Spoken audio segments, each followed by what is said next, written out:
Hello everyone, তো কেমন আছো সবাই? বলো তো আজ তোমাদের কোথায় নিয়ে এসেছি? আজ নিয়ে এসেছি কলকাতার ওয়্যাক্স মিউজিয়ামে।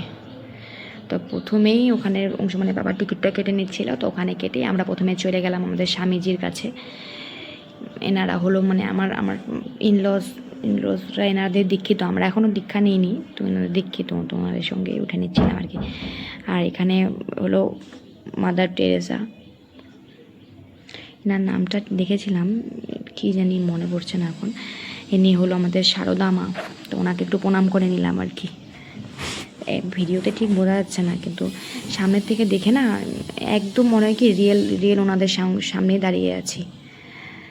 তো কোনো দিন তো সামর্থ্য হবে না ওনাদের সঙ্গে দেখা করার কোনো সুযোগই নেই, তো ভাবলাম যে না, কমসে কম ফটো ভিডিও তো থাকলে কিছু তো প্রমাণ থাকবে যে না সামনে গিয়েছিলাম আর কি। ওনাদের সঙ্গে ফটোতে না হোক স্ট্যাচুতে হোক দেখা তো হয়েছিল। আর এখানে যাওয়ার সঙ্গে সঙ্গে না অংশুমান বলছিল কি ঠাম্মি আছে কিন্তু দাদু কোথায়, এই কথাগুলো শুনে মানে আমরা সবাই এসে দিয়েছি আর কি, মানে গার্ডসগুলোও ছিল ওনারাও এসে দিয়েছে। আমি বললাম চল চল আগে আছে দাদু, দেখতে পারবি না, এখানে আরেকটা দাদু আছে, নে দেখে নে। ও সবাইকে না টাচ করে করে দেখছিল। ওর জন্য আমাদের জন্যই নতুনত্ব, ওর জন্য তো আরও বেশি অবাক করার মতনই আর কি। তো ওখান থেকে আমরা ডাইরেক্ট চলে এলাম আমাদের রবীন্দ্রনাথ ট্যাগরের কাছে। আমি বললাম অংশুমানের বাবাকে যাও বসে একটু গল্প শুনে নাও ওনার থেকে, আর গল্পটা তাড়াতাড়ি শোনো। আমি বললাম গল্প শোনা হয়ে গেলে তারপরে আমি বসবো, কিন্তু তাড়াতাড়ি শুনে নাও। আমি তখন বললাম হয়েছে হয়েছে, উঠো উঠো, কত শুনছো, আমাকে একটু শোনার সুযোগ দাও। পরে বললো নাও নাও যাও শুনে আসো। তা আমি এমন ভাব করছিলাম যে আমি সত্যি রিয়েলি গল্প শুনছিলাম ওনার কাছ থেকে। তাই তারপরে ওখান থেকে চলে এলাম ঈশ্বরচন্দ্র বিদ্যাসাগরের কাছে।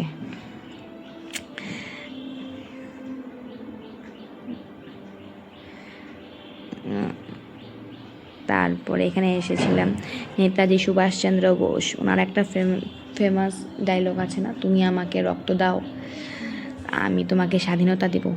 আমি হাত ধরে বলছিলাম আমি রক্ত দেওয়ার জন্য রেডি আছি, তুমি আমাকে স্বাধীনতা দাও। তাও এই বিরাট কোহলির সঙ্গে কিন্তু আমি বহুত একটা মিল আছে জানো, বিরাট কোহলির সঙ্গে আমার একটা মিল আছে। বলো তো কী মিল?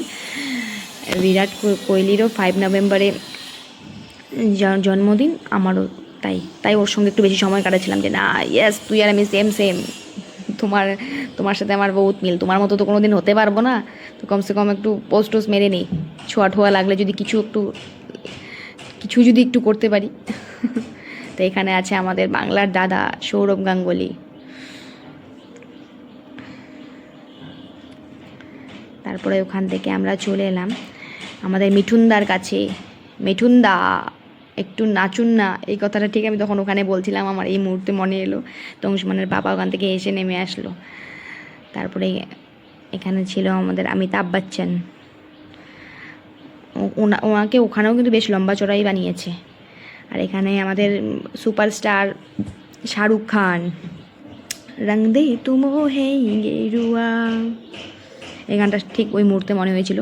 আর এখানে আমাদের আগের রোগা পাতলা সালমানদা, তা সালমানদার সঙ্গে একটু পোস্টোস মেরেছি, কোথায় গেল ভিডিওটা জানি না, বলতে পারছি না।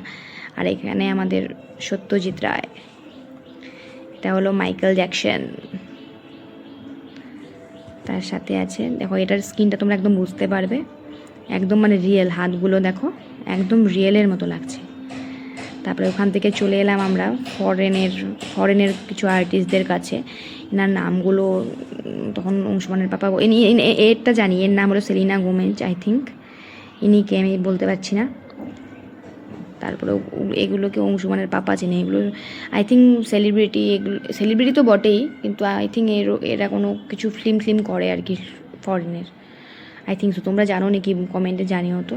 এটাকে বলে অংশুমানের পাপা বলছিল একদম দেখতে একদম রিয়েল লাগছে। তারপর থেকে ওখান থেকে আস্তে আস্তে আমরা চলে এলাম হরর ওয়ার্ল্ডে। ওখানে ঢুকে প্রথমে এসে আমি আবার ঘুরে গেলাম, ওখান দিয়ে না ওটা দিয়ে কিছু একটা আওয়াজ বেরোচ্ছিল, আমি শুনে আসি। তো তারপরে ওখানে ঢুকে অংশুমান সঙ্গে সঙ্গে মানে ভয় পেয়ে গেছে, যেহেতু বাচ্চা মানুষ ভয় পাওয়ারই কথা।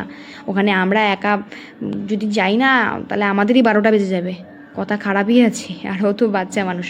তোর পাপা ওকে সঙ্গে সঙ্গে ওখান থেকে বের করে নিচ্ছিল। আমি বের যখন করেছে তখন আমি ভালো করে একটু ডিটেলসে একটু দেখে যাই ভালো মতন, আবার কবে আসার সুযোগ হবে না হবে, এসেছি যখন, আর এগুলো জায়গায় তো বারবার আসা হয় না না, এসেছি যখন ভালো করে ডিটেলসে একটু দেখে যাই। তো আমি ভালো করে একদম ডিটেলসে দেখেই বের হয়েছি আর কি।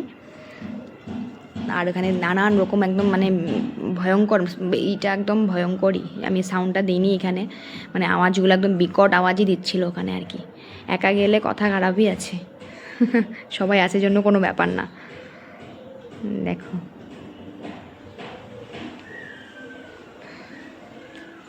অংশুমান ওখানে দেখেনি, পরে আমাকে বারবার বলছে, মা ভিডিও করেছো না, ভিডিও দেখাও, ভিডিওতে দেখাও, ভিডিওতে দেখাও। ইন্টারেস্ট আছেও, আবার ওখানে গেলে আবার ফেটেও যায়। তাই তারপর ওখান থেকে চলে এলাম আমরা বাচ্চাদের কার্টুনের জগতে। এগুলো সব এলিয়েনগুলো ছিল আর কি এখানে। এটার নামটা কী বা বলেছিল আমাকে, মনে পড়ছে না। আর এখানে ছিল জাদু, আমাদের ফেমাস জাদু, কি একটা আওয়াজ আছে না ওর, ফেমাস দিতে পারলাম কি না জানি না, কিন্তু এমনই কিছু একটা ছিল আর কি, সিমিলার টাইপই হবে। এগুলো সব এলিয়েনগুলো ছিল আর কি এখানে। তারপর ওখান থেকে তারপরেই আছে অংশুমানের ফেভারিট কার্টুন, না তারপরে আছে অ্যাস্ট্রোনট। অংশুমানের পা বললো, দাও আমি এখানে মুন্ডিটা ঢুকিয়ে একটু ফটোটা উঠে আসি। না, ওঠো, এসেছি যখন সব কিছুই ভালোভাবে ঘুরেই যায়। তারপরে এখানে আছে অংশুমানের ফেভারিট কার্টুন মোটু আর পাতলু কি জোড়ি। আমি বললাম যা, এখানে এসেছি যখন একটু মোটু পাতলুকে একটু ধরে ফিল করে নে, ওদের সাথে একটু খেলে নে। আর এদিকে আমি ওকে বলছিলাম, আর পাপা এদিকে দেখ একটা ফটো উঠিয়ে, একটা ফটো উঠাই একটা, ওর ওগুলো হোশ নেই। আর বাচ্চা মানুষ ঠিকই তো, ওর কি আর ওগুলোতে থাকে নাকি, ফটো ভিডিও তো আমরাই এগুলোর জন্য থাকি যে একটা মেমোরিজ থেকে যাবে, ওর কি আর ওগুলোর হোশ আছে? বাচ্চা মানুষ ওতে এক্সপ্লোর করতেই যাবে বলো। এখানে বাদিকে ছিল বাটুল দা, আয়রন ম্যান, স্পাইডারম্যান, এগুলো ছিল। তা আমার ছোটোবেলার খুবই ফেভারিট একটা কার্টুন ডোরেমন। তো ওটার সঙ্গে আমি একটু গান টান করে নিচ্ছিলাম। ওই গানটা আমি আর এখানে দিইনি, নিজের গানটা নিজে শুনেই কান দিয়ে রক্ত বেরোচ্ছিলো। তোমাদেরকে কী শোনাবো, কী বাজে লেগেছে। মাঝে মাঝে হয় না যে নিজের আওয়াজটা, নিজের ভয়েসটা নিজে শুনলে মনে কি কান দিয়ে রক্ত বেরোয়, এত বাজে লাগে শুনতে। তো তোমরা এখন ভিডিওতেই দেখে অনুভব করে নাও কী গান হতে পারে। ডোরেমনের গানটা, ফেমাস গানটা কী বলো তো তোমরা কমেন্ট করে জানিও, কী গানটা করছিলাম এখানে, বুঝতে পেরেছো কি না। তারপরে ওটা হয়ে গেল আমাদের, ওখান থেকে আমরা বেরিয়ে এলাম। বেরিয়ে এসে আমরা চলে গেলাম ডাইরেক্ট বাইরের ভিউটা নিতে। খুবই সুন্দর লাগছিল, যেহেতু বৃষ্টিও পড়ছিল, মেঘলা মেঘলা বাইরের সিনারিওটা খুবই সুন্দর ছিল, খুবই সুন্দর ছিল, মানে দেখার মতো আর কি।